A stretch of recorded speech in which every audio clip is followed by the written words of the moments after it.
Adam, we're back for I don't know if it's the first time this offseason, but it's been a while, and we decided to get a little burger here at the Dark Horse, and as you can see in the background, and always a good time coming to the Dark Horse, isn't it?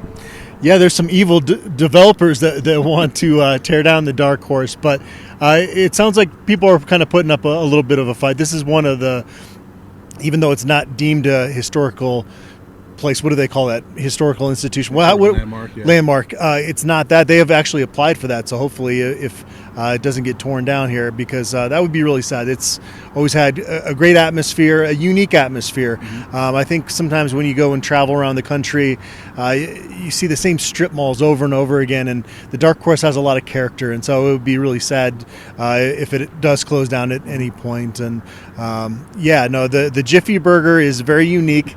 If you've never had it, it's got peanut butter, bacon, provolone, and today the waitress even talked me into getting some jam on top. And it's don't knock it till you try it. That's what I'll say about the Jiffy Burger. I have had the Jiffy Burger in the past. It's really good. Went mushroom Swiss today. That was really good as well. So in addition to being unique, it's got really good food as well. It does. And this is one of the places when I think about Boulder, I think about the Sink, I think about the Dark Horse. It was sad when the Med closed down. That was an awesome place. The Walrus, people have memories, and that closed down. So you want to see that trend stop here and have these places that mean so much to so many people, that, especially the alumni that come back here that have those memories here. Well, and let's hope, in September, really August, I guess, end of August, the Buffs are going to start playing some football games, and we want Buff fans to be able to come to places like the Dark Horse, and so that's our transition into talking about the schedule. Is there's some games that are coming up in a few months. The schedule was released earlier this week, and we want to talk about that and kind of break down what this schedule looks like for the Buffs, and again, hopefully the fans can come into a place like the Dark Horse. But let's talk about that schedule. We'll go kind of game by game a little bit, but initially, what are your thoughts on the initial slate? First thought was, it's cool to see Colorado start its first season in the Big 12, coming back into the conference against Baylor, a team that they have a history with, and then finishing out the regular season against Oklahoma State, another program that they had history with when they were in the Big 12 before. And it kind of signals maybe the Big 12 isn't going to try to force this Utah rivalry that the Pac-12 did, that for whatever reason, partly it was a competition thing, right? That Colorado wasn't competitive enough in those recent matchups to make it more of a rivalry. And I'm glad that they're not going to try to force that. And the bye weeks seem to come in at a really good point at this coming season. 2 bye weeks. There haven't been many times we've covered a Colorado football team that's had 2 bye weeks. Right. And so that's going to be nice as well. And you look at it, and there aren't games that scare you, but there aren't games that you go, that's an easy win either. So it's going to be a really, really competitive schedule. Yeah, I agree with you. And, we were talking when we were eating lunch that I don't think there's any game I look at and pencil in, okay, that's a loss or that's a win, and I think there were games like that last year. Certainly when I looked at the initial 2023 schedule, it was like, at Oregon, that's a loss. USC, probably a loss. I don't see that in this year's schedule, and so I like the schedule. I think part of it is that the Buffs are a better football team in my mind, and that they're going to be able to handle it better. But the other thing is, you mentioned the Oklahoma State game. I saw a lot of fans talking about rivalry week and saying, "Oh, okay, the Big 12's going to try to set up us in Oklahoma State." I don't think the Big 12 is worried about a rivalry week. I just think that they put together a slate, and who knows who the rival is. That's been the question for 12 years anyway, right? Well, that's kind of the fun part of this Coach Prime experience as a Colorado fan, is that for so long you didn't have the animosity towards other schools and other programs, and it never really felt like there were big rivalry games aside from a couple times against Nebraska. Mike McIntyre's last season, John Embry's, not John Embry, Mel Tucker, his lone year. So you just didn't have consistently that rivalry feeling, and now everybody's gunning for Colorado because they know the eyeballs are going to be on that football game. They know that it's a game that every other team's going to get up for, and so you feel that now, especially on social media covering this program. There's a lot of programs that are hating on Colorado now, and so it brings up some feelings that as a Colorado fan you didn't get a whole lot during their tenure in the Pac-12. Yeah, well, it's going to be a lot of fun seeing that schedule, but it starts off with 3 non-conference games that aren't going to be easy at all, and you start off with North Dakota State, which, okay, it's an FCS team. Well, that's a really good FCS team that, has won 9 national titles in recent years since 2011, went to the semifinals this last year. Their head coach is gone. Some of their key players are gone, but until they lost to Arizona a couple years ago, they had won like 6 or 7 straight against FBS teams. So that's a tough one out of the gates here at Folsom Field. That was the first thing that Coach Prime said when he was talking about the schedule is don't sleep on North Dakota State. So not that you would expect that Colorado would. You're always going to get up for your first game, especially at home. But just hearing that extra emphasis on, really respecting that opponent is good. I really loved his comments about he wishes Colorado State was the first game on the schedule because obviously there was the drama leading up to last year's game.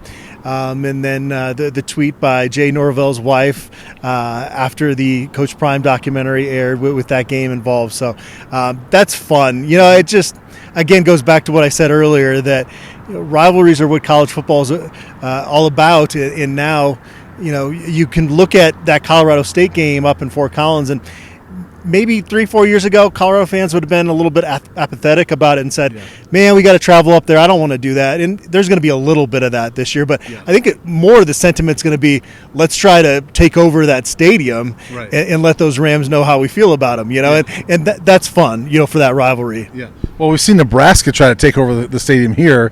It's now CU's turn to take over somebody's stadium, right? And so they can do that. You mentioned, Nebraska CSU. Those are the 2 games after North Dakota State, both on the road. It was nice having both at home this year, but now you got to go to the road on both those places. I know Fort Collins isn't far, but it's still 2 consecutive road games, rivalry games. That's a tough stretch. Yeah, and I'm anxious to see what Nebraska looks like going into this coming season. They've had some quarterbacks that have just been super turnover prone, but. And they've lost so many close games, but that's one of the environments that I really expected to go out hating. But you do feel that passion. As much as you can hate Nebraska, it is a really cool venue to go out there to Lincoln and see a game. And the way that whole town kind of shuts down on game day and they close down that main street, and it does have a fun vibe to go as an opposing fan. So it will be interesting to see. I would imagine there'll be a lot more Colorado fans than there have been in that stadium before. But, they're probably – you're going to have to pay quite a bit of money to get in there, I'd imagine. Right. And, it's not that bad of a drive to Lincoln. I've driven there a couple times when they've played up there, and I prefer to drive than fly. You know what you're going to do? I think I'm going to drive. Yeah. It's a nice, easy drive, especially in September. All right, Adam, we moved to a different location because I had to take a break and do a radio spot in Waco, which is a good segue because we're going to start talking about the conference portion of the schedule, which starts with Baylor. And so, and nice little dark horse sign back there. But let's talk about the conference portion, and it does start with Baylor. We sort of mentioned that before, but it's kind of exciting to start with an old, Big 12 rival. We remember the days when going up against Baylor was pretty much an automatic victory, and then over the course of time they really built that up, and it helps obviously with them being in the state of Texas and being able to sell those kids on staying closer to home. So there's going to be a lot of tough matchups. I like the way that kicks off the conference slate for Colorado, though. It's nice having 2 of 3 non-conference away from Folsom Field to be able to open up in conference play at home is nice. Yeah. And then the other home games in conference, you got Cincinnati, you got Utah, Oklahoma State, and Kansas State. And, a good mix there because you got Utah, who's the team we've been seeing for years now. Oklahoma State and Kansas State are the old rivals. Then you got somebody new, Cincinnati. The one time they played them, you and I weren't even born yet. It was 1972, so that was a long time ago. So I like that mix. It's a good, it's an interesting mix of teams they're going to face. Yeah, and Shimon Mateer is going to probably have that Cincinnati game circled on the calendar. It goes back to an earlier point of there's just a lot of parity when you look at this, and you look at a team like Utah now, and they probably have to be the front runner going into next year, right? Just because of what they've accomplished under Kyle Whittingham consistently, and their lines are always stellar. And if they just get competent play out of their skill guys, they're one of the better teams. And so, that it's always nice to get that here and have a little bit more of a chance against the Utes. Yeah, and I would think, I don't know about you, but going into it right now without really diving into all the teams yet, three teams that I would put near the top of the race would be Utah, Kansas State, and Oklahoma State, because K-State and Oklahoma State have been teams that are traditionally pretty good. And Oklahoma State, this is one of my favorite stats, by the way, is that Mike Gundy's been there so long. The last time Oklahoma State missed a bowl game, Gary Barnett was CU's head coach. And so that's been a long time. He's taken them to 18 straight bowl games. But I don't know about you. I mean, to me, those are the three that you look at and say, and Arizona as well, but I put those three near the top of the list, at least going in. Yeah, and then you'll have other fan bases, including Colorado's, that will point to things that you've built in the offseason. TCU is just a couple years removed from being in the college football playoff. And so I think there's going to be about 8 fan bases that go into the season thinking that we got a really good shot to win the conference. And we'll see how it plays out. But, I think just going into it, that's a pretty good – from what those programs have done consistently here recently, that those are probably the three that earn the most respect going into it. And what I like about that is that you get all three of those teams at home, right? And so that's kind of where I was going with it, is those might be three of the tougher games, and you get them all in Boulder. And so I think that's one of the nice things about this schedule is you get some of the tougher teams here. Arizona's on the road, obviously, but I like the home slate. Overall, what's your impression of the 6 home games? Yeah, no, I think they're going to work it in at points in the future where you want to try to get 7 home games, right, from a revenue standpoint. But having 2 away from home, and it does match up pretty well. I think, ideally you want to have tougher opponents at home and teams that are a little bit more beatable on paper on the road. And that's kind of how it sets up a little bit, not overwhelmingly, but maybe the slight edges in terms of having the tougher teams at home this season. Yeah, and as far as the road games go, you got UCF, which is a new team. They've never played Central Florida. You got to go to Kansas, which actually be a fun one because it'll be at Arrowhead Stadium, the Chiefs Stadium. Then you got Texas Tech, an old rival, and then there's always one that I forget. Who's the other one? Arizona, which is a team that's obviously been around. They've been playing them for years now. So the road slate is interesting as well. Yeah, they're going out to Central Florida pretty early. I think for the media members here that aren't used to humidity, it's going to be pretty hot for us. But there's so many Florida guys and guys from the South and Georgia and Texas on this football team that I think they're going to really enjoy being able to go out there. And Coach Prime, you can hear it in his voice when he talks about the schedule, is very excited about that opportunity to go back to Florida to play in that game. And Lubbock's not a whole lot to write home about, but it is a passionate stadium when they're playing well and competitive. And Arizona, it's interesting. You've got a booster that's trying to keep guys from leaving with Jedd Fisch to Washington, and if he's successful, and it sounds like so far Noah Fifita is going to stay there, McMillan, they've got a lot of talent on that football team. The question is, how does that all mesh now with the new coach? And sometimes that off the field stuff, and we know that Arizona is really struggling financially. 17 to 21 year olds can kind of block that stuff out for a while, but when things start to go wrong, you kind of see some of that negativity seep in, and so I don't know how they're going to handle that adversity this past season. What's the road trip that I didn't mention there? The other one would be we mentioned Kansas, the Arrowhead Stadium, and that's the one I guess you didn't mention. Yeah, no. Ideally, I think, again, from media and the weather standpoint, you'd like it earlier in the schedule. That's going to be their last road trip. But I would imagine that there's going to be a lot of Colorado fans in that stadium because that's going to be an easy road trip to get to. Get some great barbecue. Hopefully it is. And it's been really impressive what Kansas has built the last couple of years. I talked about Baylor used to be an automatic win, and that was Kansas just a few years ago. And so they're a well-coached football team now. But it's going to probably be a little weird for them not having the true home field advantage for their home games this year. Yeah, that's going to be weird to see how they handle that, because I would put Kansas up in that group of contenders for that conference title.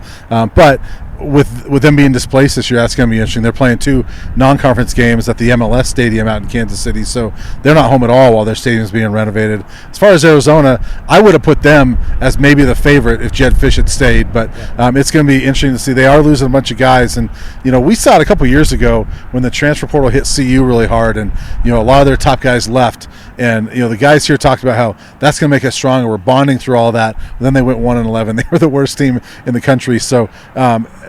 I think Arizona's got better talent than what CU had, but I'm curious to see how Arizona responds to that and what that game is like. Well, those folks down there got their heart ripped out, similar to what happened to Colorado fans when Mel Tucker left, because they really bought into what Jedd Fisch was saying, and I don't know if they necessarily expected him to be a lifer there, but I think they expected him to be around longer than he ended up being there. And I don't think you could look at the situation for him with Washington going into the Big Ten and really fault him, but the people there felt they were led on, and so how much does that seep into the program? But it's always tough going through a coaching transition, even if you have really talented players. So I would agree. You wouldn't write them off at this point because of that talent, but it's a tough transition. It would be a credit to the guys in that locker room, Fifita and the people that would keep that leadership intact if they're able to do it, to keep that a competitive and winning program going forward. I will say this, at least Jedd Fisch built them back up and got them to a 10-win season before he bolted, rather than Mel Tucker leaving after 1 year. But yeah, those fans, just seeing the reaction, they clearly went through a lot of the same emotions that CU fans went through back in 2019. But I think that'll do it. Talking about the 2024 schedule, and one last thing real quick. I guess the first chance we'll get to see the Buffs, April 27th, it was announced, spring game. You excited for that one? Well, I'm out here right now, February 1st, in shorts, and so hopefully there's a day like this come April 27th weather-wise, and it was cool. It was almost kind of fitting for the first Coach Prime spring game here to have the snow falling, and he had his cowboy hat on, and kind of embracing that this is a little bit of a different environment, but it's something that I can sell and kind of build up here in Boulder. But now let's go for some better weather, now that we've got that out of the way. Let's wear shorts that day. Awesome. Well, we're back later on this spring and talk more about the Buffs.